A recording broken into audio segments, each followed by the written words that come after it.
Hello everyone, nubkeks here. Welcome back to Nub Raids. The portal is lit up gold. We have a 15 shard guaranteed champion event for Nekmo Thar on right now. And then we also have a 10x event for Rotos on from Ancients and Sacreds. Also Sinacia, she's in there too. Do already have a Sinacia, so not too worried about that one. Obviously, you can watch my video yesterday for all the info on the champions boosted throughout these 10x events. Nekmo Thar, the guaranteed event for him is actually on for the full weekend. So you can pick and choose your day. I think I initially thought it was only going to be on Friday. It's actually on for the whole weekend. I would say if you don't have Sisia is the one to pull for while you're pulling for Nekmo Thar. It's obviously a 10x, or unlikely to get her, but that would be my advice generally speaking. I have Sisia already. I don't have Rotos. We're pulling a day for Rotos. We're doing it. We're doing it. Before we dive in, I just want to point out as well, I will have a video on the Heroes Path later. We have this new Heroes Path, which is so much better than the previous one. There's lots of cool things in here. Lots of branching choices, decisions on where to go. Stay tuned for my video later on today. I'll have to actually analyze this and break it down and figure out exactly what to do. But either way, what I will say for now, don't spend any coins until I tell you what to do. You've got no rush to spend those coins, so hold on to them. Right, anyway, without any further ado, it's shard pulling time. Let's go. All right, 15 shards for our Nekmo Thar. We'll see if we get a legendary along the way. I just hit Pity. I just pulled a legendary. I don't think I reached Pity, just pulled one in the double legendary event. So we got no Mercy Timer or anything. We will obviously start going into Mercy Timer a tiny bit. Doesn't make a huge difference. Occult Brawler, first one. Definitely been power crept. He is a good poisoner though. He's definitely a good poisoner. Can really help you with like Dragon, Ice Golem, even Clan Boss early in the game. Ooh, that delayed a little bit. I thought that was going to be a legendary. We've got Gory. Gory, I think, looks incredible. He's got this huge sword, and I love, like, the hair and everything. Really awesome visually. One of the coolest champs in the game.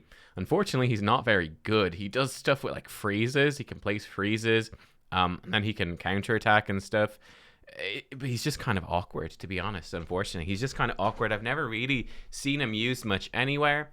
Seen him a bit in Hydra, that's about it. Verge is actually super useful epic. Great champion. Main reason being this passive. The great thing about this, gives himself a shield constantly on a 1-turn cooldown. This makes him super good to solo the Scarab boss. I actually used him to solo all of the Scarab boss iterations. Up until I got Euros the Soul Cage, or Tomb Lord can do it as well. They can do it massively faster than Vergis can. But yeah, I tell you, an epic champion that can solo Scarab, one of the most difficult bosses, is a great thing to have on your account. Another epic here, Infernal Baroness. I might do a video on her at some point. I think she might be a little bit of a sleeper champ in a couple of situations. Not super useful, mind you, but AoE that does heal people by the lowest HP ally for 5% of the damage. She's got one of the worst A3s in the game. 4-turn cooldown, plays Perfect Veil on an ally for 3 turns. This is arguably the worst move in the game. It's so bad. And then she has an AoE with decreased attack. I think she's all right. She's good for the defense room, though. I think we now have a reviver, right? And then they buff one of the barbarian epics that she's now good for the defense force affinity secret room, which is quite tricky to survive otherwise. Visionary. I seem to pull her every single time now. AoE with decreased crit rate, decreased crit damage. Buffs your team, increased crit rate, increased crit damage. Interesting champ. Don't think she's very useful. Right, I think that's 5 in. Let's go. 10 more to go. Can we hit another gold along the way? I would love it. Excruciator, I think, is just bad.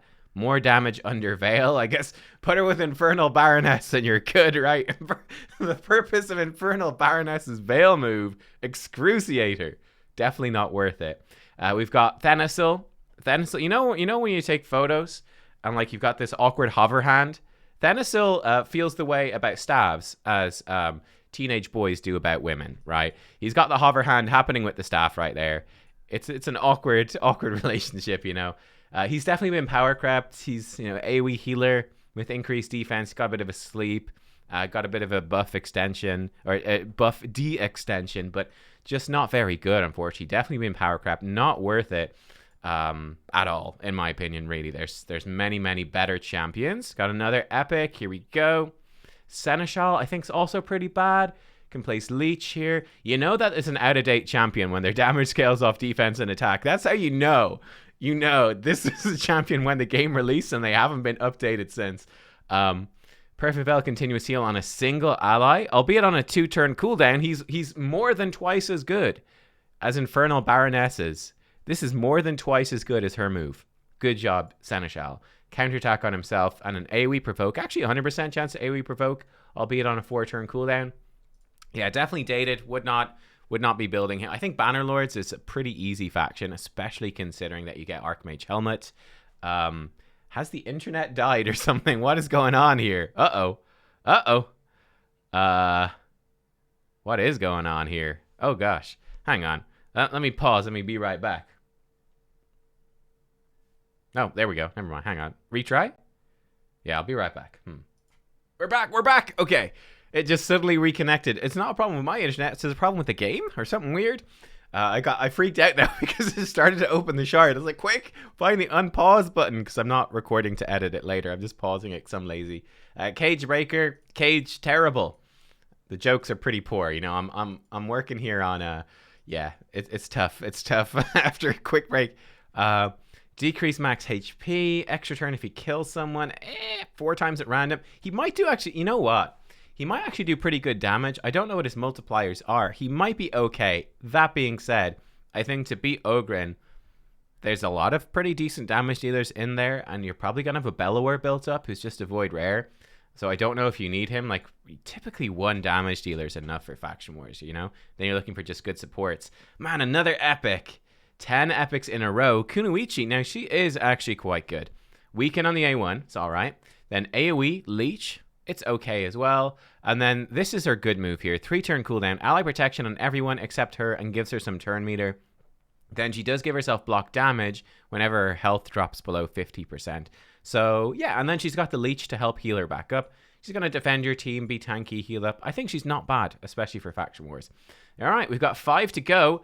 No sign of a legendary so far, but that's kind of expected with only a 6% chance per shard. We're not super expecting it, but we're hoping to get something. Dur the Hungerer, excellent champion. Really, really good. He does bring you a revive, 50% HP, 50% turn meter for 2 allies. He has reflect damage and a continuous heal on your whole team, plus a 15% max HP heal. And then a stun on his A1. Defense in faction crypts, 30%. Pretty good. You know, if you don't have a Duchess, Demon Spawn is actually fairly lacking in sustain and healers. He will really help you through Faction Wars. And then he can actually go into, you know, some teams with like Seer and stuff like that. Because reflect damage, continuous heal are kind of unusual buffs. You can speed tune him in with a Seer if you want to. He does some fun stuff. I think he's a really solid champion. All right, we got, I think, 3 more to go before Nekmo. Venomage, excellent epic, excellent. So she has an AoE with heal reduction and poison, so AoE poisons. Then she has decreased defense and decreased attack. And her A1 does some max HP depletion and can also activate poisons too. She also decreases the damage that enemies under heal reduction do to you, which is very useful. She can solo the Lizardman Epic Only Secret Room, which is very helpful. She can solo... yeah, I think she can solo a lot of the dungeons as well. Like, she can solo, I think, Dragon and Ice Golem. I'm not sure up to which level she can solo, but she can solo with food, which is useful. She's going to rip through the Lizardman faction crypt. She'll really help you with that. She's going to help you with the clan boss. Yeah, this passive is particularly good against clan boss. There's a lot of really good stuff. She's a great champion. Yeah, really strong. And then you can use her for the AoE heal reduction. You can use that against Nether Spider. Another Dur the Hunger. Wow, what are the chances of that?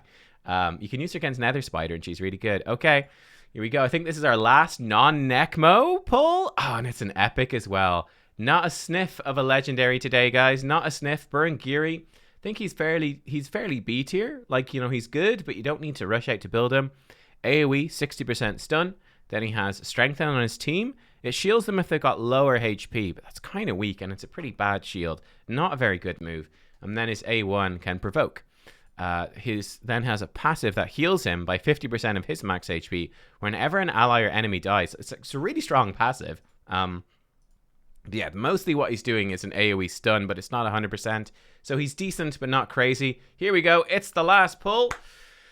All right, so no Rotos here today, none of that. But I tell you what, 15 shards for Nekmo Thar. I am very, very happy with that. I think this champion is absolutely fantastic. He has increased speed, 30% turn meter fill, and an extra turn for himself on a 4-turn cooldown. So it's more effectively a 3-turn cooldown move.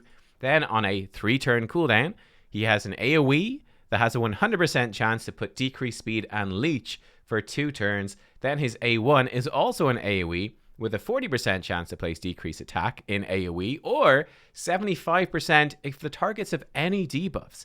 I think he's just fantastic. He's got a passive, gives himself a ton of turn meter, 5%, whenever any debuff on any enemy is removed, transferred, or expires. Very good, and 19% speed in all battles aura.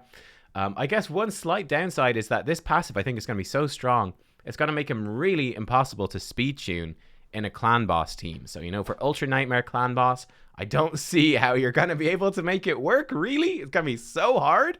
But you know, if you're starting out and you've got 15 sacred shards, like if you're a big spender, basically, he would help you in getting into like Nightmare and all that stuff in clan boss. But really for Hydra, I think he's just superb. Bringing in increased speed, turn meter boosts, AoE decrease speed, AoE decrease attack, AoE leech, making him fast. Nice aura for Hydra as well. I think he's pretty much winning on all fronts. So I'm going to be definitely getting him powered up very soon. And yeah, for me, definitely worth the 15 sacred shards. And also, hey, we maxed out Summon Rush at the same time, which is pretty great. So yeah, no legendary along the way, but we got ourselves Nekmo Thar. We've got ourselves 4 legendary tomes. I will definitely grab those. A few chickens. We've got some barrels, stuff like that. I'm going to leave the energy here for now. But yeah, very happy with that. Stay tuned for Nekmo Thar. Video on the Heroes Path event coming soon as well. Yeah, make sure to like, subscribe, all the rest. Thank you for watching. I wish you the best of luck in your pulls. Like I said, I consider Nekmo Thar to be extremely good for Hydra. I'll try to showcase him in some teams as soon as I can. I'm going to be waiting for CVC on Tuesday to book him out. I will be streaming that CVC as well over on my Twitch channel in the description below. If you want to follow me on Twitch, I'll see you there. But yeah, see you guys soon. Thanks for watching. Bye-bye.